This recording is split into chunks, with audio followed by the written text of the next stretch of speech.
I'm leaving my corporate job after 5 years in Canada, and this is my last week. But to explain why am I leaving, I have to take you back because this story doesn't start this week.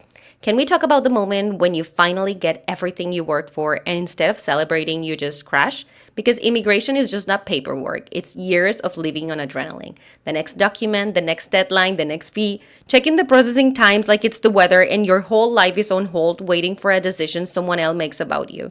And while all of that was happening, I was doing my MBA while becoming a mom for the first time in a country where I had nobody.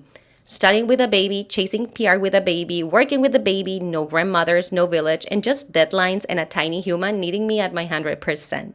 And here's the thing about adrenaline, it works, it carries you until the day the chase ends. The PR came, the MBA was done, and I remember feeling this wave of relief, like we finally made it. But right behind the relief, I felt the exhaustion of all those years hitting me at once. On paper, I was making it, but in real life, I was tired in a way I didn't have words for.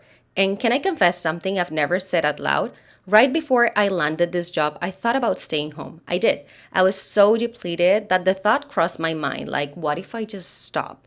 But then I looked at everything I had on the table, the immigration process, the MBA, the years of starting over in a new country, all that effort, and I was going to walk away right before the payoff?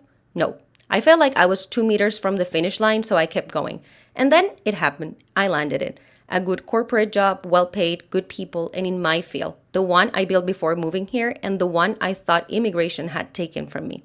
I remember thinking, wow, this whole Canada thing is actually paying off. Back then, if you asked me why I came to Canada, I had the answer memorized. Stability, opportunity, a better future for me and my kids, and this job was the answer.